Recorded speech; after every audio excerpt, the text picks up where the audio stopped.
दोस्तों जय माता दी।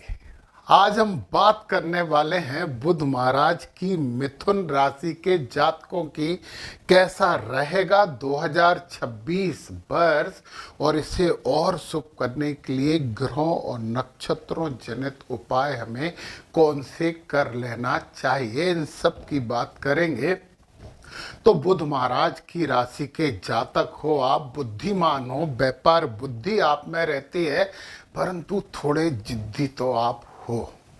तो चलिए हम बात करते हैं 2026 के लिए मुख्य मुख्य क्षेत्रों की। तो सबसे पहले तो 2026 मिथुन राशि के जातकों के लिए पुनर्निर्माण, निर्णय शक्ति और कैरियर की दिशा सुधारने का वर्ष रहेगा। पिछले वर्षों का जो मानसिक दबाव है वो अब कम होने वाला है। नए अवसर आपको स्पष्ट रूप से दिखाई देने लगेंगे। यह वर्ष ज्ञान, प्रयास और व्यवहारिक कदमों से प्रगति देने वाला रहेगा, यानी कि कर्म और पूरे के पूरे फल। अब हम बात करते हैं कि 2026 में मिथुन राशि वालों का कैरियर कैसा रहने वाला है। साल की शुरुआत ही परिवर्तन का संकेत कर रही है। नौकरी में बदलाव और नई जिम्मेदारी या किसी बड़े प्रोजेक्ट पर काम करने का अवसर मिल सकता है, पूरी के पूरी संभावना है। व्यापारियों के लिए ये वर्ष का मध्य विशेष रूप से लाभकारी रहने वाला है और साझेदारी में तो विस्तार होने वाला है। अब हम धन की बात कर लें। 2026 में आपके आय के स्रोत बढ़ सकते हैं, खर्च भी बढ़ेंगे, परंतु एक व्यवस्था के साथ आमद ज्यादा रहेगी, जामद थोड़ी सी कम रहेगी। मतलब आय थोड़ी ज्यादा रहेगी, खर्च उससे थोड़े कम रहेंगे, परंतु खर्च अच्छे होंगे तो अच्छे खर्च होंगे तो अच्छी आय होगी। भूमि, संपत्ति और दीर्घकालिक निवेश से लाभ की पूरी संभावना है, परंतु परंतु परंतु अच्छे धन के लिए जोखिम पूर्ण निवेशों से सावधानी बरतना आवश्यक है। यदि शेयर मार्केट में काम कर रहे हो तो बहुत सोच समझ के और अपनी बुद्धि से काम करना, किसी की सलाह से बिल्कुल भी काम मत करना। आपका स्वास्थ्य कैसा रहने वाला है 2026 में? मानसिक थकान तो रहेगी और थॉट, थिंकिंग, विचार थोड़े से ज्यादा आपके दिमाग में आएंगे, तो व्यवस्थित दिनचर्या और नींद से इसमें सुधार किया जा सकता है। वर्ष का उत्तरार्ध यानी कि सेकेंड हाफ आपके लिए स्वास्थ्य के मामले में तो शुभता लेके आएगा ही। विवाह और पारिवारिक संबंधों की बात करते हैं। संबंधों में संवाद और स्पष्टता महत्वपूर्ण है, मतलब संवाद करते रहना चाहिए। कुछ मामलों में थोड़ा सा तनाव आ सकता है, परंतु वाद विवाद नहीं करना है, बात से इसे ठीक किया जा सकता है। ये जो विवाहित जातक है ना, तो धीरे धीरे जैसे जैसे साल आगे बढ़ेगा आपके संबंध अच्छे हो जाएंगे। शुरू में कुछ बात विवाद की संभावना है, तो विवाद को तो आप हटा सकते हो क्योंकि आप बुद्धिमान जातक तो हो ही। ये 2026 क्या अवसर लेके आया है, इसकी बात मैं करने वाला हूँ। उसके बाद एक और बात बताऊँ, ग्रहों की भी बात करूँगा, नक्षत्रों की भी बात करूँगा, इसलिए ध्यान देना।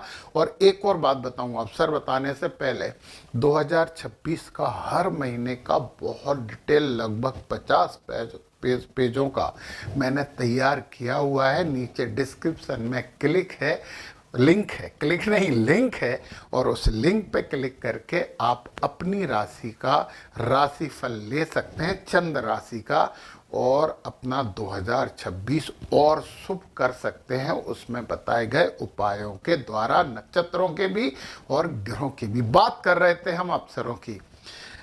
विद्या कौशल में वृद्धि है। नए संपर्कों से बड़ा लाभ होगा, तो नए संपर्क बनाने से चूकना मत और दूर दराज कार्य में सफलता मिल सकती है। तकनीकी, लेखन और संचार और शोध वाले, जो शोध मतलब रिसर्च वाले जातकों के लिए ये वर्ष विशेष रूप से लाभकारी होने वाला है। चुनौतियां क्या देगा ये 2026? क्योंकि चुनौतियां तो मिलती हैं, सबको मिलती हैं, कैसी कुंडली, कैसी राशि, कुछ भी हो। अनियंत्रित विचारों पे कंट्रोल करने के लिए योग, ध्यान आवश्यक है। आप काम को टालने की कोशिश करेंगे, और फिर एक बात और है कि अवसर बहुत से होंगे, उनमें से कौन सा चूज करें, ये भी आपको थोड़ी सी समस्या देने वाला है। तो वर्ष के पहले 3 महीने थोड़े धैर्य से और योजनाबद्ध तरीके से काम करिए, और जैसे जैसे वर्ष आगे बढ़ता जाएगा वैसे वैसे आपको शुभता प्राप्त होती जाएगी। चैलेंज, चुनौतियां कम होती चली जाएंगी। बहुत अच्छी बात है। अब हम 3 बड़े बड़े ग्रहों की बात करते हैं, गुरु महाराज, शनि महाराज और राहु महाराज। इन 3 की बात करते हैं। तो सबसे पहले हम गुरु की बात कर लेते हैं। बृहस्पति जी आपके केंद्र में हैं, तो आपको बुद्धिमत्ता दे रहे हैं, आपके व्यक्तित्व में थोड़ी सी एक अलग आभा दे रहे हैं। परंतु आपको जब गुरु यहां बैठते हैं तो कितना ही ज्ञान आ जाए, हमें लगता है कि और पढ़ना चाहिए, और करना चाहिए, और ज्ञान लेना चाहिए। तो ये तो बहुत अच्छी बात है। अब गुरु के 3 बड़े आशीर्वाद हैं जो केवल लाभ देते हैं। 1, 2, 3, 4, 5, ये है आपके शिक्षा, आनंद और बच्चों के भाव पर अमृतमयी दृष्टि। तो ये घर तो गुरु महाराज ने बना दिया है, परंतु कब तक? 2 जून तक। 2 जून से पहले पहले की बात कर रहे हैं। अभी पहले 2 जून से पहले की बात कर रहे हैं, फिर 2 जून से बाद की बात करेंगे। 7वीं दृष्टि, क्या बात है? पार्टनर, जीवन साथी, गुरु की खुद की राशि। अच्छा होगा यार, ज्ञान होगा, बातों में स्पष्टता होगी। मैंने बोला वाद करना, विवाद मत करना, और गुरु नहीं होने देंगे विवाद। और फिर 7 के बाद 8, 9, नवम दृष्टि यहां से पड़ रही है भाग्य पर। और ये राहु महाराज भाग्य में बैठ के जो उतार चढ़ाव कर रहे थे ना, ये उतार चढ़ाव में कमी होगी, ये पक्का है। तो भाग्य तो अच्छा है और धीरे धीरे अच्छा होता जाएगा। और राहु 5 दिसंबर तक यहां है, तो पूरे साल है, तो आगे की बात क्यों करें। अब हम गुरु की एक और बात करते हैं। गुरु महाराज क्या होंगे 2 जून के बाद, कहां जा रहे हैं ये भी देख लें जरा हम। गुरु महाराज की 2 जून के बाद, गुरु महाराज यहां आ गए 2 जून के बाद। धन भाव में, कुटुंब भाव में, वाणी भाव में। आपकी वाणी में एक हो जाएगा, एक दमदारी आएगी, लोग सुनेंगे, समझेंगे और मानेंगे भी। अब यहां से 1, 2, 3, 4, 5 ये भाव पे दे दृष्टि डाल रहे हैं, तो सेवा का कार्य से आपको फायदा मिलेगा।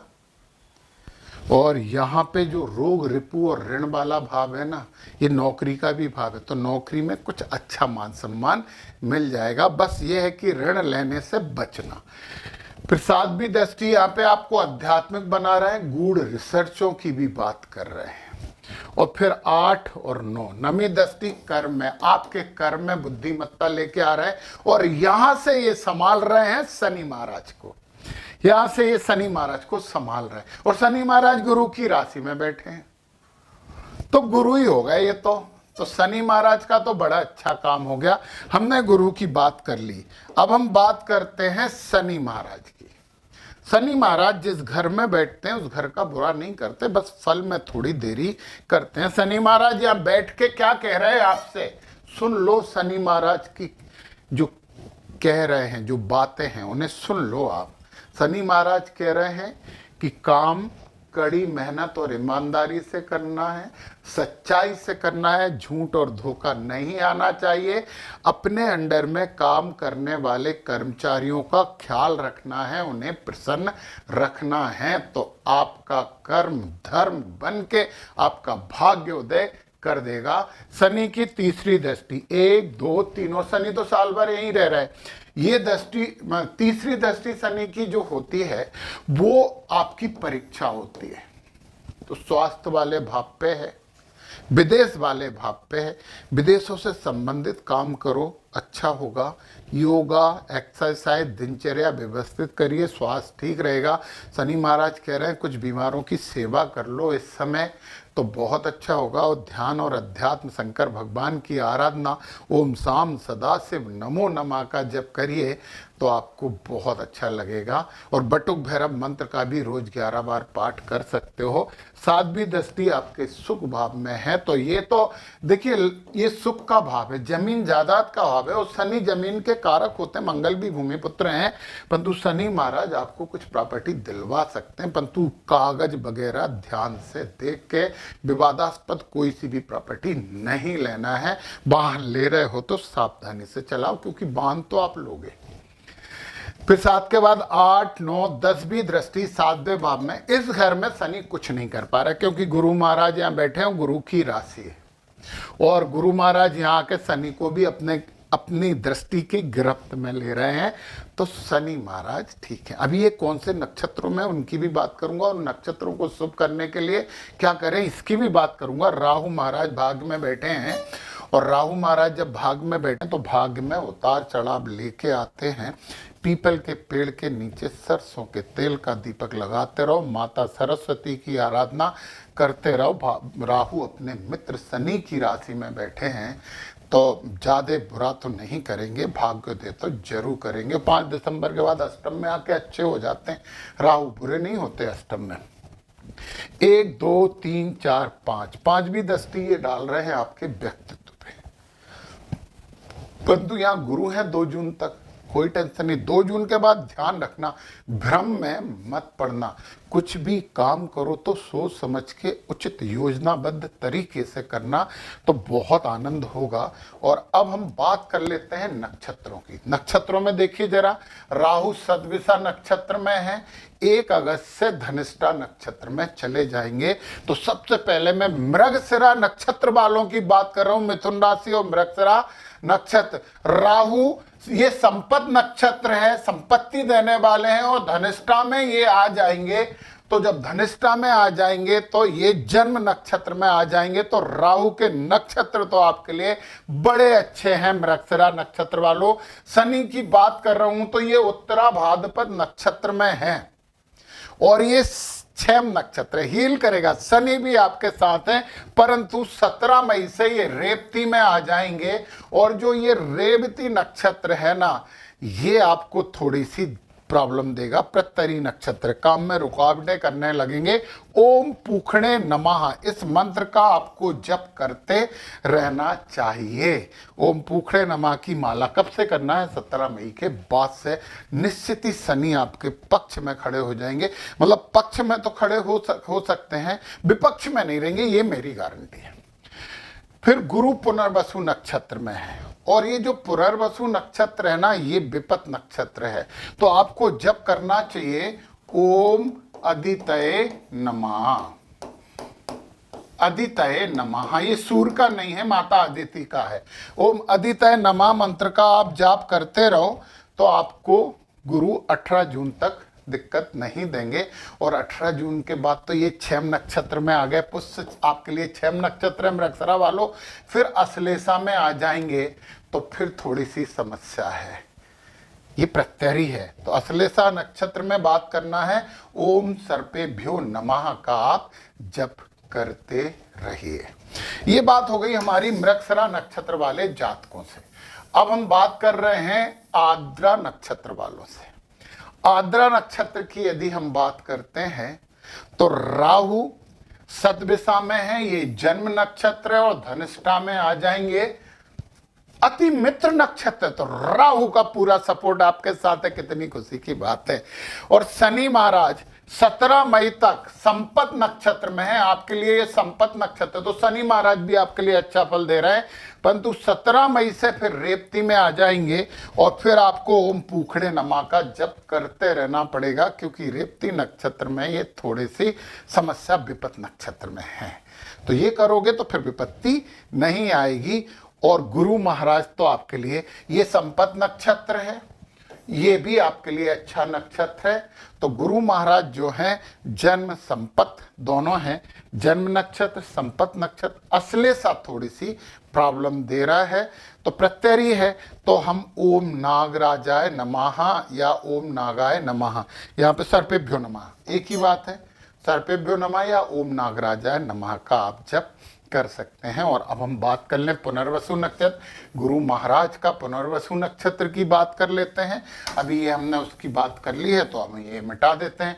तो राहु शतभिषा नक्षत्र में है, ये अति मित्र नक्षत्र है। और फिर राहु आ जाएंगे धनिष्ठा नक्षत्र में, तो ये तो मित्र नक्षत्र है, तो राहु का तो सपोर्ट मिथुन राशि वाले आपको पूरा मिल रहा है। शनि महाराज संपत नक्षत्र में है और यहाँ पे विपत में आ जाएंगे, तो शनि महाराज के लिए ओम पूखड़े नमः का जप आपको करते रहना चाहिए। और फिर हम इसकी बात करें गुरु महाराज, पुष्य संपत है और ये जो शुरू में है ये तो जन्म नक्षत्र है, पुनर्वसु तो आपके ही नक्षत्र है, अश्लेषा विपत है, तो ओम सर्पेभ्यो नमः का जप आपको करना चाहिए और ये साल आपको अच्छा बना लेना चाहिए। अभी आपकी राशि की पूरी डिटेल 2026 का भविष्य फल चाहिए और क्या क्या हम करें तो अच्छा हो, नक्षत्र और ग्रह दोनों के उपाय हैं, नीचे डिस्क्रिप्शन में लिंक है, उसको क्लिक करके अपनी राशि का, चंद्र राशि का वार्षिक भविष्य फल उपाय, नक्षत्र उपाय प्राप्त कीजिए। जय माता दी।